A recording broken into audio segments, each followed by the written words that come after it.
दिमाग interesting topic है, ये तो आज तक आपको पता ही था, पर आपका दिमाग एक्चुअली उतना ही रहस्यमय भी है। रहस्यमय वर्ड पर ध्यान देना। क्या आपको पता है कि खराब हैंडराइटिंग वाले अच्छे हैंडराइटिंग वालों से ज़्यादा बुद्धिमान होते हैं? क्या आपको पता है आपका दिमाग एक्चुअली में बड़ा और छोटा होता रहता है? इस वीडियो को पूरा देखना, लास्ट में आप कहोगे कि मेरा दिमाग भी क्या चीज़ है यार।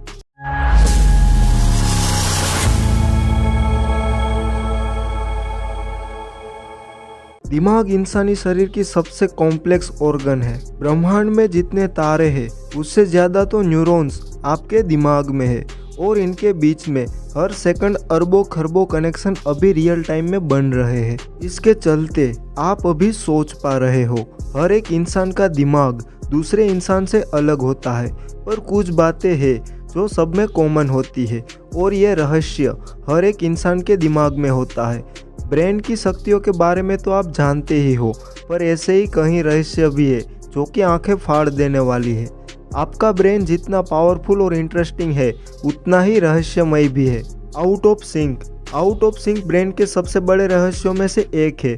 फैक्ट यह पता चला कि जिनकी हैंडराइटिंग अच्छी होती है उनकी इंटेलिजेंस सामान्य होती है, क्योंकि उनका दिमाग और उनका हाथ दोनों एक ही स्पीड से काम करता है।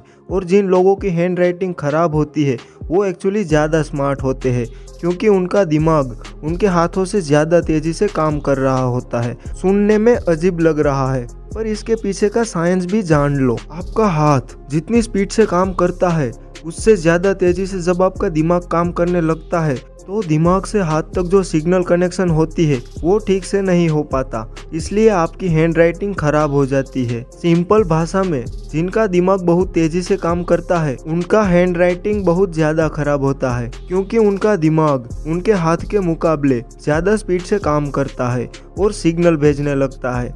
ऐसा कई लोगों में क्यों होता है, ये एक बड़ा रहस्य है, क्योंकि शरीर का हर एक पार्ट एक साथ काम करता है और सिंक्ड होता है जनरली, पर कई लोगों में दिमाग तेजी से काम करता है। ये एक फैक्ट है। ड्रीम्स क्या है, क्यों है और कैसे है, यह भी मेडिकल साइंस की एक रहस्य है। सपने में वो कहानियाँ और दृश्य होते हैं जो हम तब एक्सपीरियंस करते हैं जब हम नींद में होते हैं।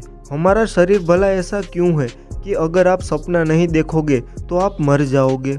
लिटरली ये एक फैक्ट है कि ड्रीम्स यहाँ तक आपके सर्वाइवल के लिए भी ज़रूरी होता है। जो लोग सोच रहे हैं कि मुझे तो सपने आते नहीं, आप असल में सपने को भूल जाते हो।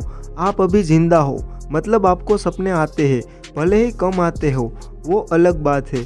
एक सर्वे में पता चला था कि हर एक इंसान उठने के 5 मिनट बाद तक ही अपने सपने को 90% भूल चुका होता है। अगर आप सपनों को ध्यान से ऑब्जर्व करोगे तो आपके मन में यह सवाल जरूर आएगा कि सपने इतने रियल क्यों लगते हैं। जब आप सपने से बाहर आते हो और जागते हो तभी आपको पता चलता है कि अरे वो तो सिर्फ एक सपना था। सपने के दौरान वो इतना रियल लगता है, तो सोचो कि अगर आप किसी सपने से कभी वापस नहीं आए तब तो वो सपना ही आपके लिए असल ज़िंदगी बन जाएगा। तो क्या ये असल वाली दुनिया भी कोई सपना है? सोचो, आप अभी YouTube की वीडियो देख रहे हो और अचानक से कहीं से आवाज़ आए कि बेटा उठो, स्कूल का टाइम हो गया है, चलो उठो। और फिर आप दूसरी दुनिया में उठो कि अरे वो तो सपने वाली दुनिया थी, और आप जो दुनिया में उठो उसमें YouTube नाम की कोई चीज़ हो ही ना, तो कैसा होगा? ये जो मैंने अभी आपको बताया ये सिर्फ एक थियरी है, ऐसा बहुत कम चांस है रियल में होने का। और ये दिमाग है भाई, श्योरली। एक्चुअल में क्या है ये कोई नहीं बता सकता है। ये ऐसी माइंड बेंडिंग थियोरीज है जो सच में रोंगटे खड़े कर देती है। साइंटिस्ट को सिर्फ ये पता है कि जो आप असल ज़िंदगी में अनुभव करते हो वो सपने में आने के चांसेस ज़्यादा होती है। जैसा कि अगर आपको कोई मोबाइल फ़ोन बहुत ज़्यादा पसंद आ जाए तो आपको उसी के सपने आने लगेंगे। और ये एक फैक्ट है कि जो लोग जन्म से अंधे होते हैं उनको विजुअल ड्रीम्स नहीं आते, वो सिर्फ चीज़ों को महसूस करने वाली ड्रीम्स को देखते हैं। मेमोरीज यानी यादें। आपको सुनने में तो बहुत सिंपल लग रहा होगा कि यादें हमारे दिमाग में स्टोर होता है। सिंपल, ये इतना सिंपल नहीं है। यादें दिमाग में कहाँ स्टोर होती है इसका कोई पर्टिकुलर प्लेस नहीं है, पर याद एक ऐसी चीज़ है जिसको आज तक समझा नहीं जा सका कि हमारा दिमाग आखिर घटनाओं को याद कैसे रख लेता है कि जस्ट एक सेकंड में हम उसके बारे में वापस सोच सकते हैं, उस सीन को वापस कहीं भी और कभी भी एक्सेस कर सकते हैं। आपको शायद ये लगता होगा कि दिमाग भी आपके मोबाइल के मेमोरी कार्ड की तरह होगा। दिमाग में एक पार्ट होगा और उसी में सारी यादें स्टोर होती होगी, पर यह पता चला कि चीज़ें इतनी सिंपल नहीं है। यादें कई तरह की होती है, जैसे डिक्लेरेटिव और नॉन डिक्लेरेटिव। डिक्लेरेटिव मेमोरी आप तब इस्तेमाल करते हो जब आप किसी इमेज को अपने दिमाग में याद करते हो, जैसे आपके खड़ूस टीचर को या उनके नाम को। और नॉन डिक्लेरेटिव तब यूज होता है जब आप कोई काम अपने हाथों से कर रहे होते हो, जैसे टाइपिंग करना, चलना एक्सेट्रा। और साथ ही साथ शॉर्ट टर्म और लॉन्ग टर्म मेमोरी भी होता है। ओवरऑल बात यही है कि दिमाग में इतनी कॉम्प्लेक्स चीज़ें हैं कि ये आज तक भी साइंस के परे की चीज़ ही लगती है। मेमोरी एग्जैक्टली कहाँ स्टोरेज होती है इसके बारे में साइंटिस्ट को जस्ट ये पता है कि दिमाग में अलग अलग मेमोरी अलग अलग जगहों से आती है। मतलब कि मेमोरी यानी यादें और जो भी कुछ आपको पता है वो पूरे दिमाग में फैली हुई होती है। एग्जाम्पल दूँ, जब आप कार चला रहे होते हो तभी स्टीयरिंग को कैसे इस्तेमाल करना है, ये मेमोरी दिमाग के एक साइड से आ रही होती है। और सिग्नल का मतलब क्या है, ये याद जो दिमाग के कोई और जगह से आ रही होती है। याद करो लास्ट टाइम की कोई घटना जो आपको याद हो, जैसे याद करो आप लास्ट टाइम स्कूल कब गए थे या फिर अपने दोस्तों के साथ वक्त कब बिताए थे। तो असल में जब आप सोचते हो उस घटना को या उस चीज़ को, तब आपके पूरे दिमाग में न्यूरॉन फायरिंग इमिटेड होती है। मतलब उस ओरिजिनल एक्सपीरियंस होने के वक्त जैसे न्यूरॉन्स फायर हुई थी, जो हलचल आपके दिमाग में हुई थी एग्जैक्ट वैसे ही न्यूरॉन फायरिंग फिर से होती है जब आप उस घटना के बारे में सोचते हो और उसे ही आप याद करते हो। आप जितनी ही बार एक ही बात को सोचोगे उतना ही वो आपके दिमाग में बैठता रहेगा। आपने अनुभव किया होगा, पर बैठता क्यों है आपको पता है? क्योंकि बार बार सोचने से एक ही तरह के न्यूरॉन बार बार फायर होती है। रटते समय हम बार बार पढ़ते हैं ना, फिर थोड़ी देर बाद हम लोगों को थोड़ा थोड़ा याद हो जाता है। वो इसलिए क्योंकि एक ही तरह की न्यूरॉन बार बार फायर होती है। इसलिए आप फिर से सोच के फायर करोगे तो वो तुरंत याद आ जाएगी, क्योंकि आपने अपने दिमाग को वैसे ही ढाल दिया है। जितना सोचोगे किसी चीज़ के बारे में उतना ही वो आपके दिमाग में गहराई में जाएगा।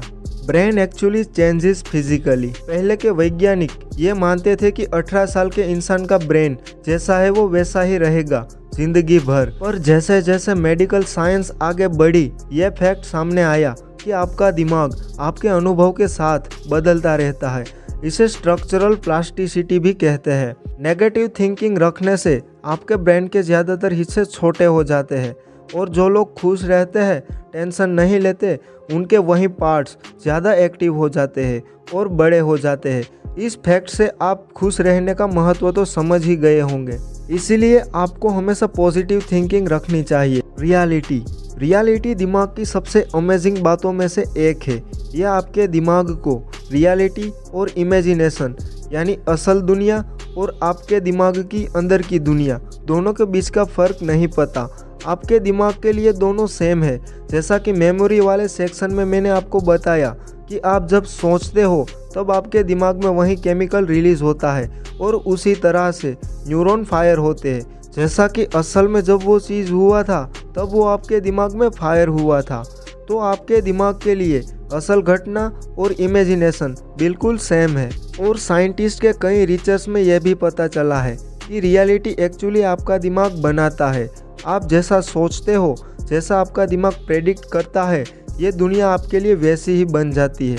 एक्चुअल में दुनिया क्या है यह आपके माइंडसेट पर डिपेंड करता है। Your brain never rest. क्या आपको पता है कि आपके शरीर का हर एक पार्ट्स रिलैक्स कर रहा होता है, तब भी आपका दिमाग जगा हुआ होता है। क्योंकि दिमाग अगर सो गया तब इसे मृत्यु कहते हैं। जब आप सोते हो, चाहे आप कितनी भी गहरी नींद में हो, तब भी आपका सबकॉन्शियस माइंड यानी अवचेतन मन जगा रहता है और आपको ड्रीम्स को दिखाता है। You can change your brain. आपका ब्रेन फिजिकली साइज में बड़ा होता है, वो तो आपको पता चल गया है। पर क्या आपको पता है कि आप अपने ब्रेन की फीचर्स जैसे इंटेलिजेंस, मेमोरी पावर, इन सब चीज़ों को भी बदल सकते हो। यह सब एक्चुअली में फिक्स नहीं होता। पहले यह मान्यता थी कि कोई भी इंसान अपने दिमाग को और बेहतर नहीं बना सकता, पर जिस तरह मेडिकल साइंस आगे बढ़ी तब यह पता चला कि यह बिल्कुल पॉसिबल है। आपको ये वीडियो कैसा लगा नीचे कमेंट ज़रूर करना, लाइक और शेयर करना, और अगर अभी तक आपने चैनल को सब्सक्राइब नहीं किया तो सब्सक्राइब ज़रूर कर लेना।